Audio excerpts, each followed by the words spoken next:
So I was asked by a fan if I'm excited about the new SA20 league. So I thought, why not do a show on it and give you guys an opportunity to ask me questions. Today is the fan Q&A session. We do it on a Friday. It is broadcasted live to YouTube and to Facebook so that you guys know where you guys can follow us too. But if you're watching this on Facebook, please go head over to our YouTube channel and click subscribe and click that notification bell. You'll get regular daily videos on our YouTube channel. That's the house where we house all our interviews, exclusive interviews, and YouTube videos, etc., that we upload, or the live streams that we give. But today's show is all about you guys. You guys get to ask me questions in the live chat, and I answer them as honest as I possibly can. So nothing's off the table. You can ask me anything. If you want to ask me something personal, you can. I'll decide, obviously, if I'm going to answer the personal ones. But generally speaking, I'll answer any questions that you would like to know about myself, about cricket fanatics, or about anything that we know maybe in the industry. So let's get straight into today's video. It's the fan Q&A session. I'll just need you to do a couple of things before we get started. Please download the latest issue of Cricket Fanatics magazine monthly. Every issue is 100% free, straight to your inbox every month. The link is on the screen as well as in the description. You can also help us grow and promote South African cricket by getting involved with our Patreon account. Link is on the screen as well as in the description. And if you want regular updates, breaking news stories, etc., go to cricketfanaticsmag.com for all of your regular updates. We don't necessarily cover news stories because we cover that on our daily show. So we do try to give you guys some insightful information. If there was something that broke, we try to give you a different angle to it. We try to give you insight into it and try to cover it a lot different to what the regular media does, because we want to try to give fans what they want to know and what you guys are interested in. It's pointless just doing the news if everybody's doing it. So I'm not going to go down that route with Cricket Fanatics magazine. We want to give you guys insightful information, and things that you can walk away from the conversation or walk away from the piece of information with some sort of information or some sort of knowledge gained as a result. So let's get straight into today's video. Looking forward to answering your questions. Remember, the guys that are tuning on Facebook, please head over to the YouTube channel as well and subscribe. You get exclusive content there on a daily. So let's get into it.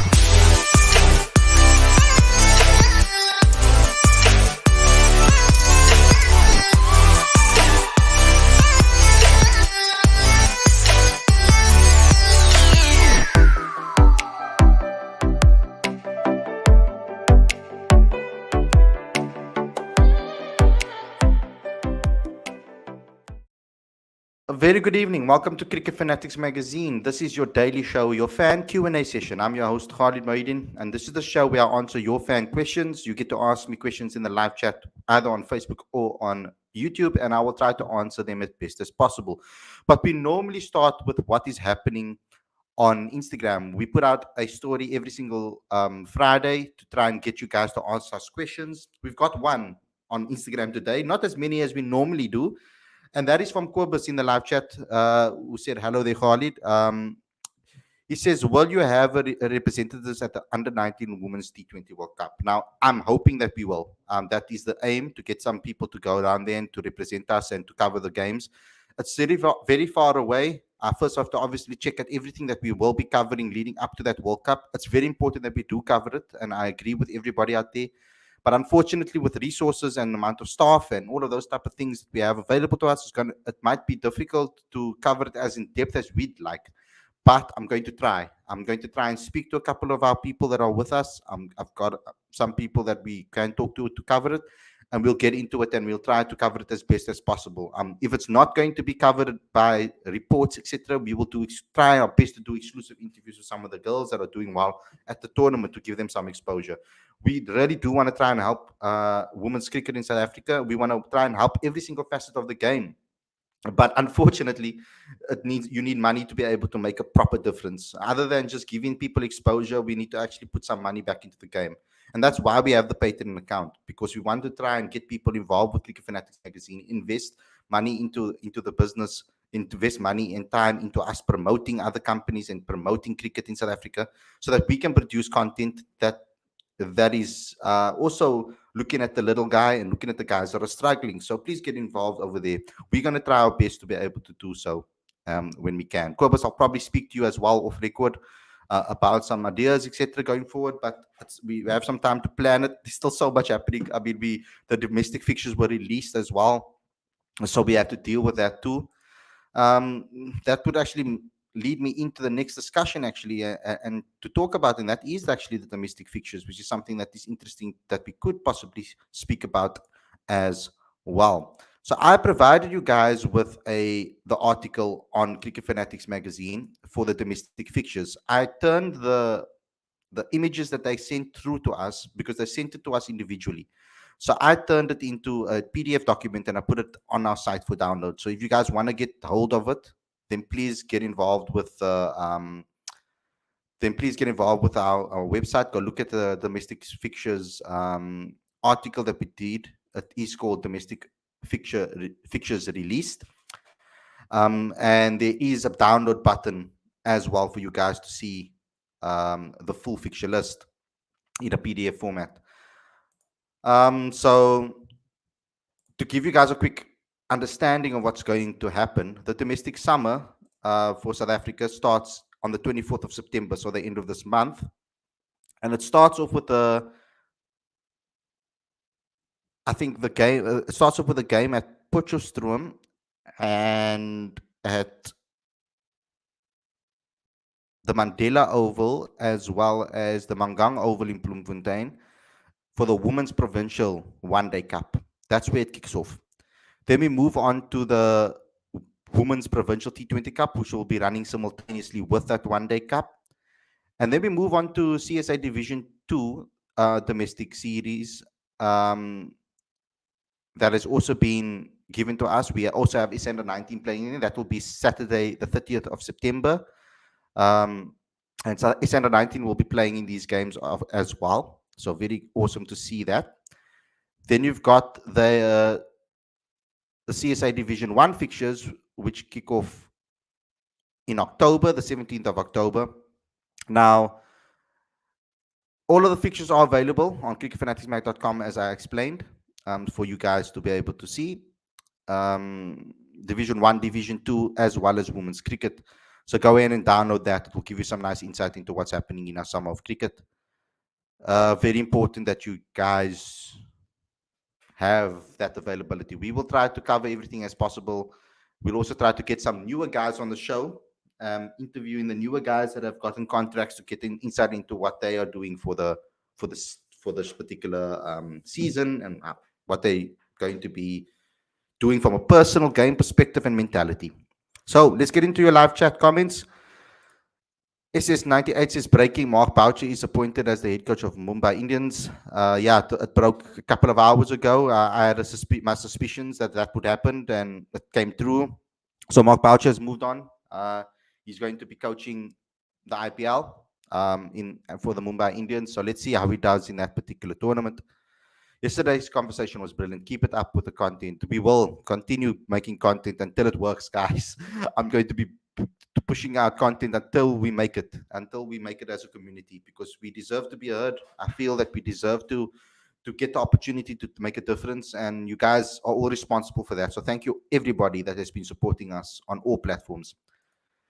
Nicholas says, CSA financial crashes. That's why the new CSA T20 league is happening. 100% agree with you. Do you think the league will be successful? Because at the same time, the UAE league and the Big Bash league is being played, so viewership will be low, and not all good players can come and participate in SA20. So what I'm hoping over here, which we're not necessarily completely taking into consideration, is the time zones. I think with South Africa's time zone compared to the Big Bash league and the UAE, South Africa have a time slot. Will probably have a time slot where those games won't necessarily be clashing too much. I think the major India deal that they're probably going to be having for viewership is going to give them a massive income stream. I do believe that the digital rights, particularly the streaming rights, is where South Africa is going to make most of their money, in my opinion. So I think that's where the strength is going to lie. What's going to need to happen is competitive cricket, picking players into teams, the best players into teams, so that we can have a competitive competition. If they can put together a spectacle like that, then we're in a good spot for the future. But I urge all cricket fans, every single cricket fan that watches Cricket Fanatics magazine on a daily basis, to go to the stadiums and watch cricket. If we don't start doing that, making it a priority to do so, I think we are not doing justice to the sport and to the betterment of the sport in this country. So I urge everybody to go support if you can. I'm going to try and definitely do so. And not only in the Cape Town region where I stay, but also other provinces, also try and watch as much cricket as possible in the near future. How do you think who do you think will be the new men's Proteas cricket head coach? I've got a suspicion that perhaps they might go with two different discipline coaches. I think one for 4-day and one for white ball cricket. I can see us doing something like that going forward with the amount of test cricket that we are playing. It makes more sense to maybe split the roles. But for some people might think financially it might be smarter to just keep it all in under one role. So you only have to pay one man. So for me personally, I could see someone like Robbie P take over the white ball arena. I mean, that is something that I think could work in my opinion. And I also think one of either Guavu or Mashimbi, who have been successful over the last 2 seasons in domestic cricket, 4-day cricket, could also possibly take the 4-day or the test arena role.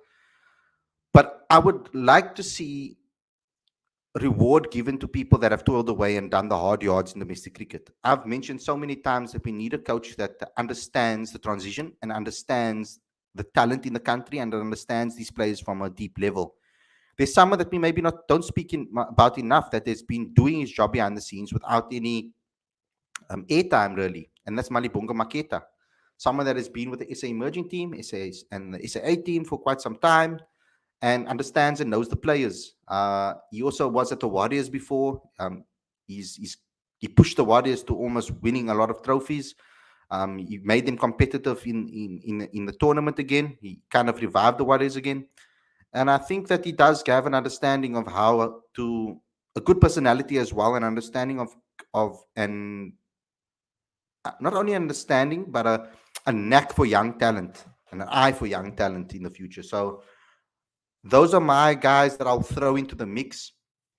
That I'll just put their names out there because from a South African point of view, internationally, I would take any Australian coach, to be honest. I mean, I think that the Australians have an amazing mindset and know how to win things and to get things done, even when they're the underdogs.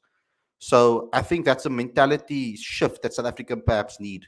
They maybe need someone that is Australian that has that mentality to come in and change the way we think about cricket and think about themselves as cricketers as well. So that would be my suggestions. I don't have a foolproof answer for you quite yet because I need to scoop around, ask questions, do the things, talk to the connections, etc., and find out what people are saying and what the buzz is around the industry at the moment.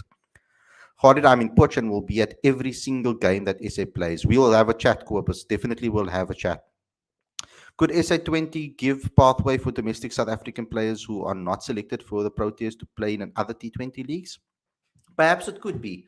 And if it's not a direct pipeline to other T20 leagues, at least it will put them on the map indirectly, ultimately. Because the more I think actually, the more Indian support that the South Africans get, the South African players get, the more Indian influence, I feel, will put our players more on the map because a lot of Indian influence, there is a lot of Indian influences in other leagues around the world. So because of that, automatically, you're going to recruit and you're going to go look for people that you know. And I think that's what's going to be happening.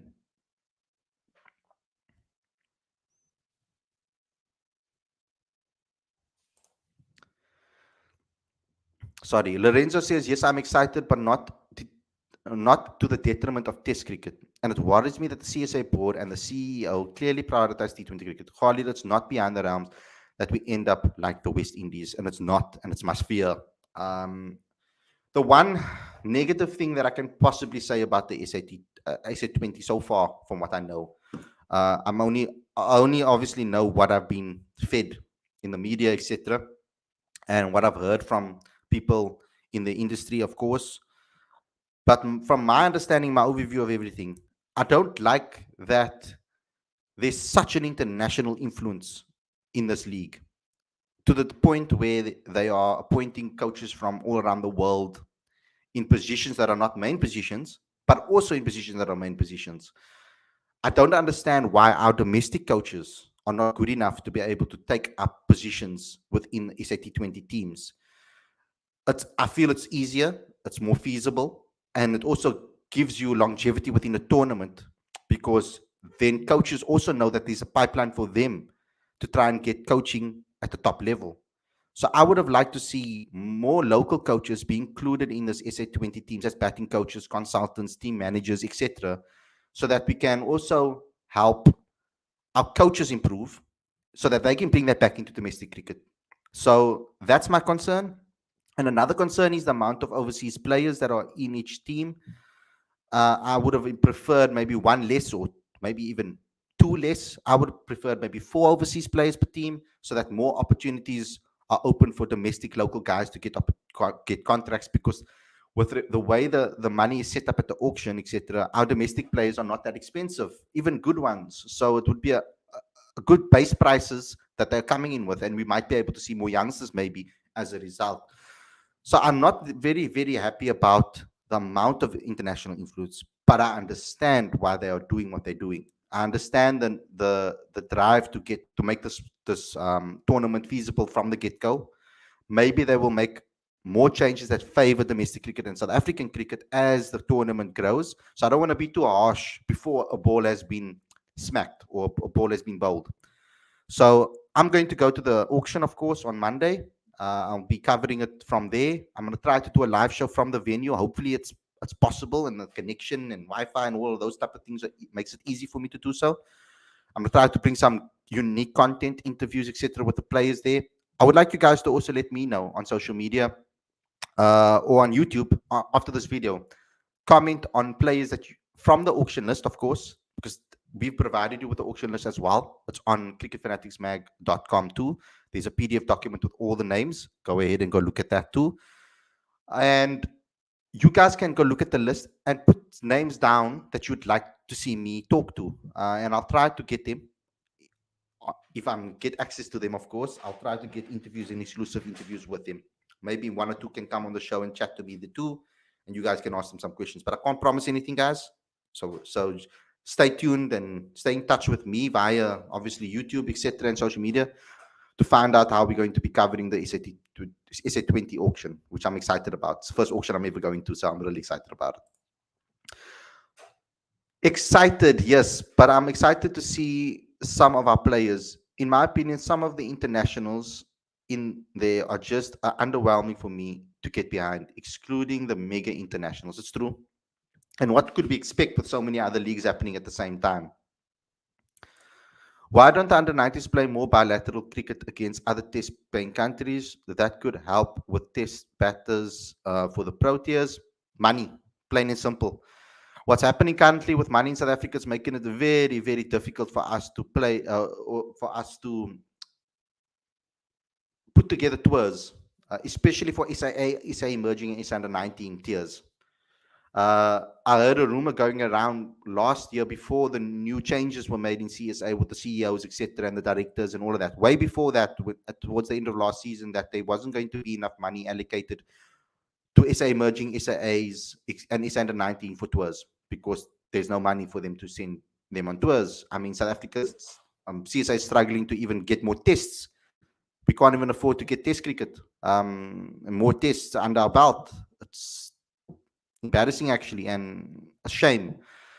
So I don't think any of the moves that CSA makes is with the intention to be detrimental to South African cricket. I do believe that they want the best for South African cricket, and if they could, they would have more tours.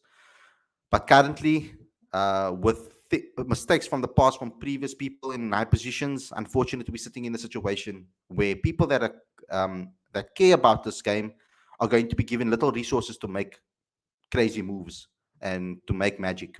So let's see what Enoch and the boys can do.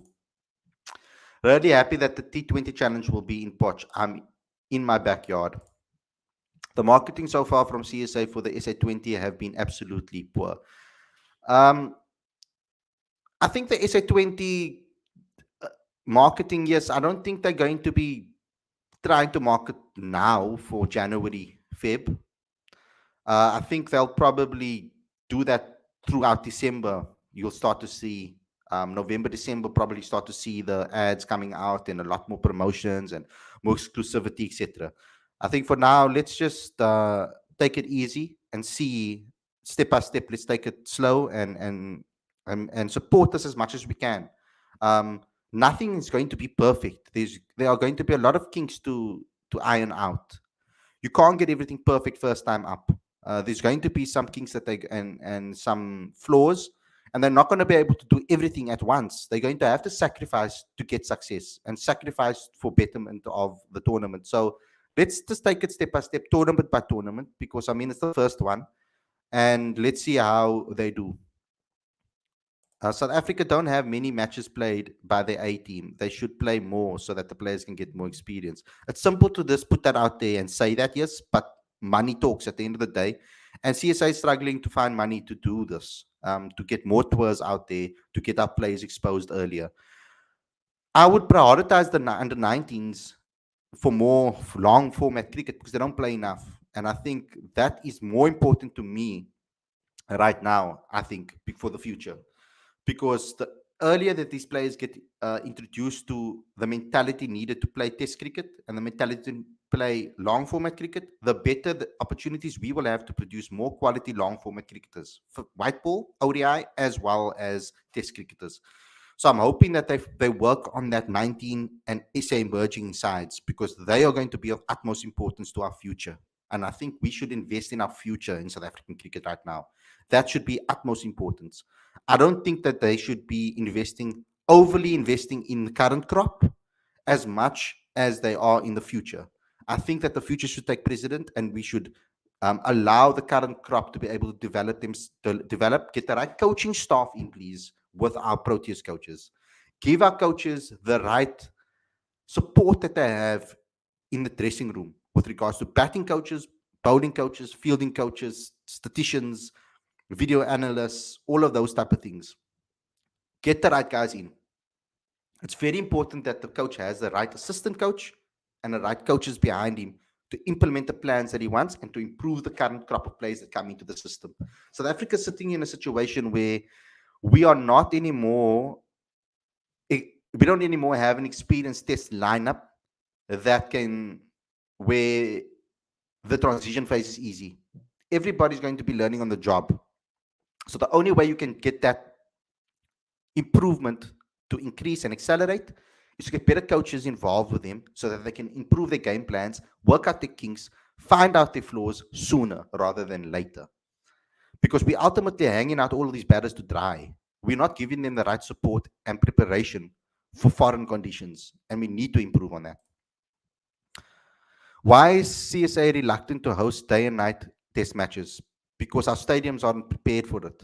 We have to revamp stadiums to put in the lights, the floodlights, all of those type of things. It's extremely expensive to put that all together. I know we are kind of spoiled by the rich nations because they can, if they want to do something, they can just do it. They don't have to think and plan and do so much preparation before making a decision and weighing up the options. They can just do. And South Africa is not in that space right now. We need to get ourselves to that level, and that's what they are kind of trying to do with the SA20. And I understand that that's why they're putting so much emphasis on the importance of this tournament, because they think that it's going to be a viable income stream for South African cricket as a whole. But I hope that that is the case, that the money will be pumped back into our system, that it won't just be used to make this tournament greater and greater at the expense of our domestic system. That would make me sad as a fan, and I'm sure it will make many of you guys out there sad as fans too. Do you think South African crowd will come out in numbers to the stadiums? The IPL was massive in 2009, huge crowd every single game. I think with the right marketing, I think with the right, yeah, basically, actually, with the right marketing, more people will come to the stadiums. Give them more incentives to want to come to the game other than cricket. It would be smart to maybe do something with a sponsor that gives players some incentive to come. Competitions, things like that, signings. I saw with the MSL, particularly for the Blitz, as well as the Rocks, holding signing sessions for with the players after the game on the field. It really appealed to a lot of fans because they get to walk on the turf, first and foremost, where they're not allowed to go. Second of all, they get to talk and meet their heroes sitting in the middle of the field, signing their caps or t-shirts or bats or whatever. So it gives people incentive to stay till the end, which is also very important. So marketing is going to be key. But I do think that we have enough cricket fans in South Africa to be able to fill the stadiums up. We just need to find them. And that's what our job is here too at Cricket Fanatics Mag, is to find these fans and get more of us to go to stadiums and watch the games together. Khalid, we surely need a coach with international pedigree in terms of coaching. Who will lead this young, inexperienced team we have? That just makes sense. Yes, it does. But I can see both ways. I can see both angles here. I can see play. I can see a coach come in that understands youngsters, that maybe doesn't have the international pedigree, but can inspire these youngsters to play with confidence and to play with the right mentality, and he can refocus them. You see, the international experience aspect of the game can be also included within the other coaching criterias in the team, or the other coaching positions within the team. Your international experience can come from your assistant coach. It could come from it can come from your batting coach. It can come from your bowling coach. It can come from your your analysts. Sorry, it can come from various other angles too. But first prize for me will be an international coach that has the right mentality, that has won things in the past, etc. As a player, perhaps if as a coach too, that will be even greater. But I'm concerned that it might be out of our price range. That's my only concern. So we need to do the best second best thing if that is not an option.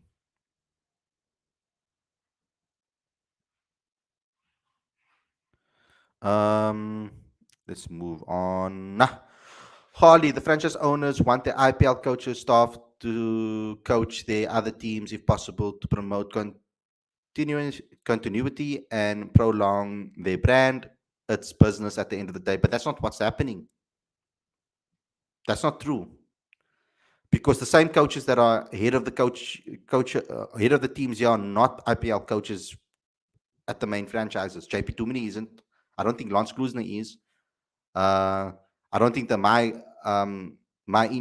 Indian coach is. Yes, in other aspects there might be coaches that are in certain factors, but I think that is a lame excuse. Because this is supposed to be a new brand that discontinues the feel and the understanding of the feel of the IPL and to continue it.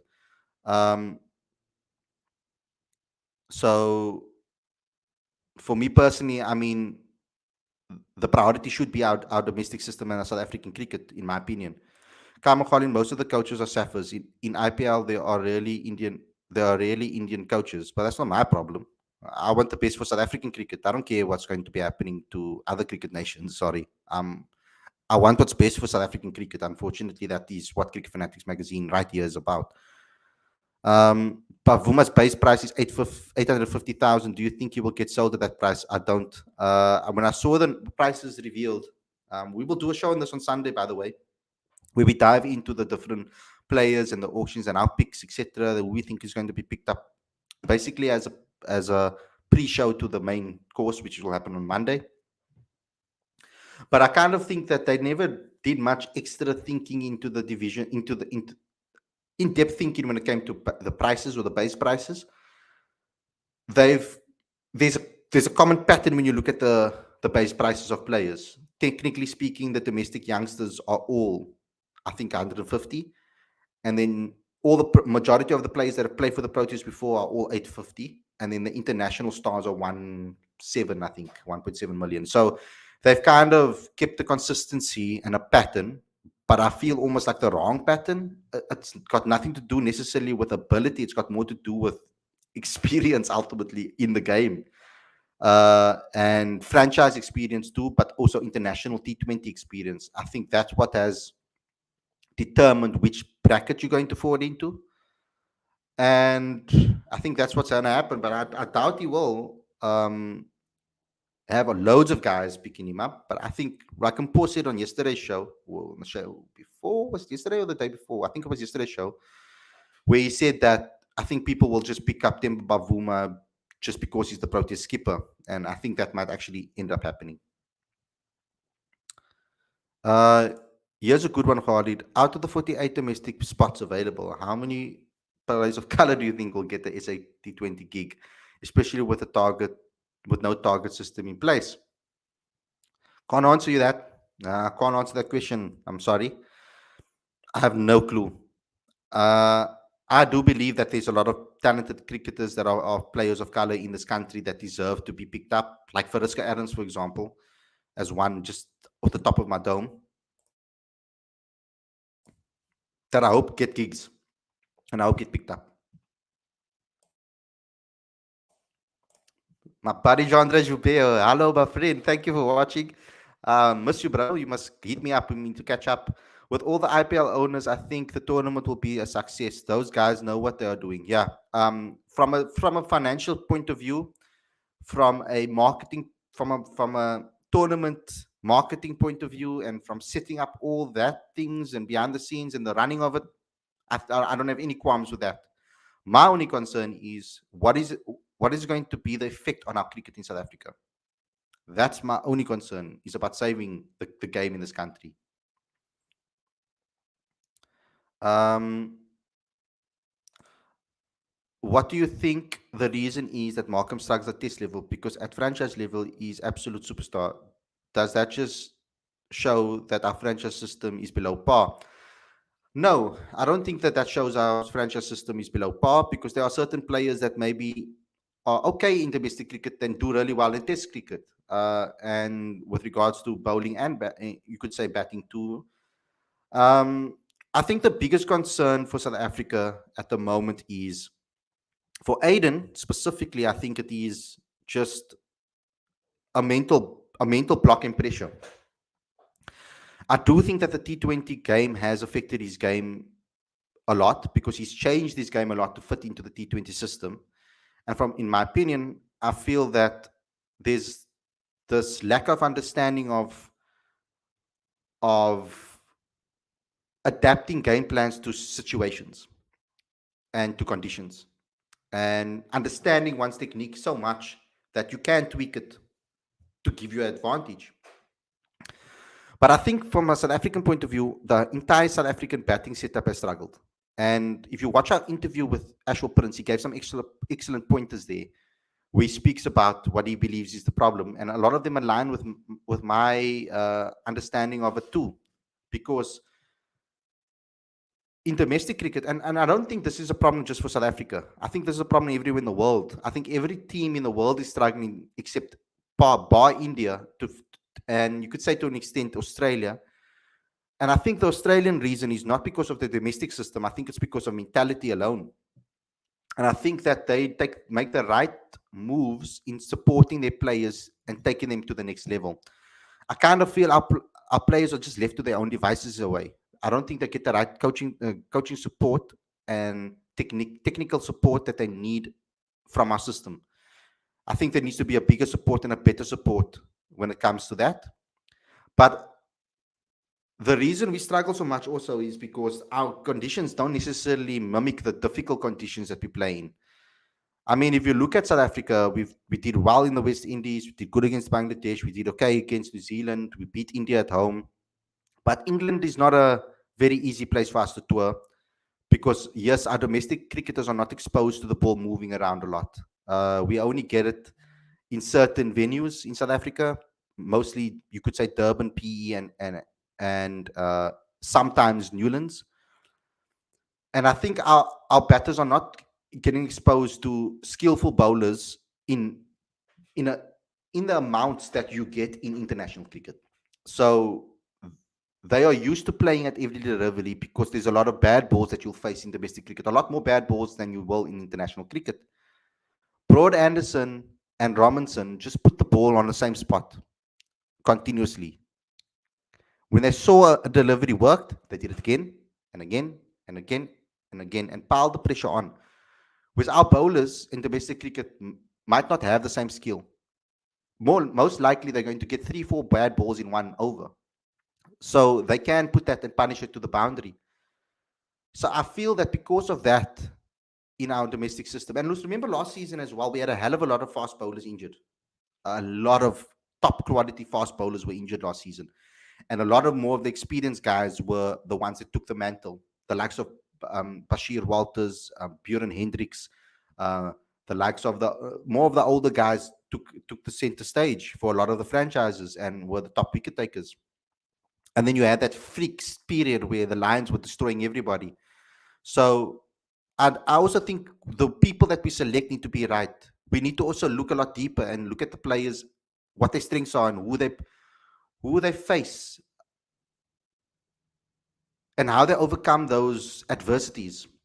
Because both gave an example. Ashwell actually spoke about Vernie Philander, and I spoke about Clinton Steelman.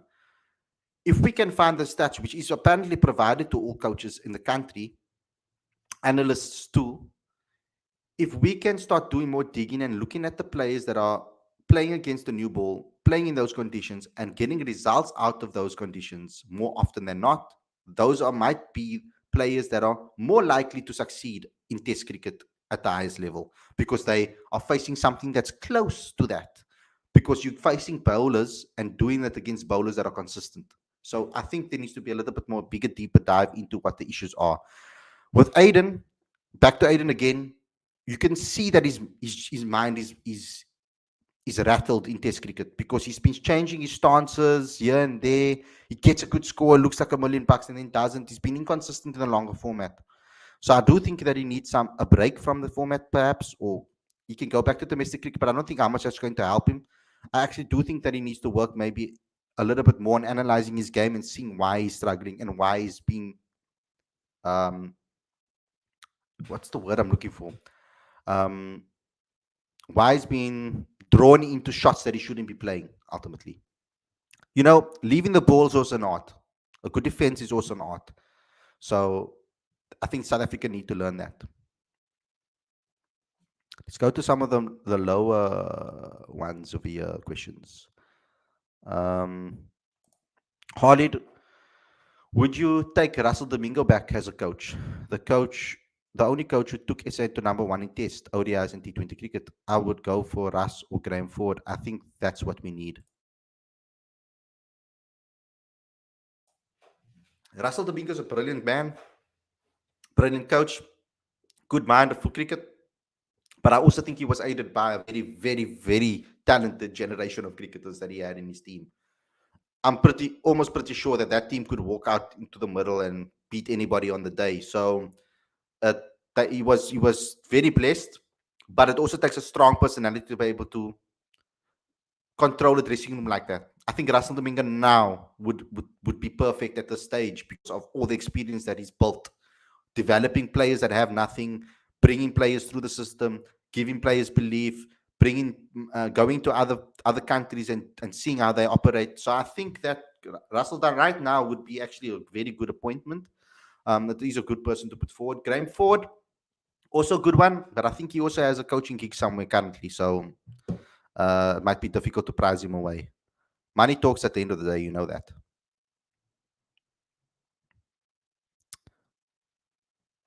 Russell Domingo was replaced by RCB fielding coach by Bangladesh because he didn't understand T20 in Bangladesh, apparently, says Shatil. So, guys, thanks a lot for watching. Hope you guys enjoyed this episode. Thank you for asking all these questions. The guys that are watching it on Facebook, please head over to our YouTube channel and subscribe for our daily video content. We give you daily videos, exclusive interviews, etc. So please click the notification bell there too. If you are new to this channel, please do so as well on YouTube. So click that notification bell. That subscribe button, it shouldn't be red. So click it and click that notification bell for all future videos. But also subscribe to Cricket Fanatics magazine monthly. Every issue is 100% free, straight to your inbox every month. This is the latest issue right now on your screen. So please go and support us. Go download it. All back issues are free too. It's no cost whatsoever, guys. So why not subscribe? You'll only be helping us. So please go ahead and helping yourself too with excellent information that you'll be getting in the magazine, in the digital copy. It's also adaptable to your phone, tablet, as well as computer. So you can read it on any device. So please go ahead and do so. And it's easy to read, guys. It's not complicated and flipping pages and all that. It's easy to read. So please go ahead and download it if you can. And also become a patron if you want to help us promote South African cricket and grow South African cricket. Link is on the screen as well as in the description. Thanks a lot, everybody, for watching. I'll see you guys again on Sunday evening with another podcast show, and it's going to be an epic one because we're going to talk more in detail about the SA20 auction and going into the players that have been selected and look at the bargains and all of those type of things. We'll have a panel also to talk about it, so I'm really excited about it. Enjoy your weekend, everybody. Enjoy your rest of your Friday evening. Enjoy the rest of your weekend. Have fun. Do things that I want to and do things that I would do. Peace out.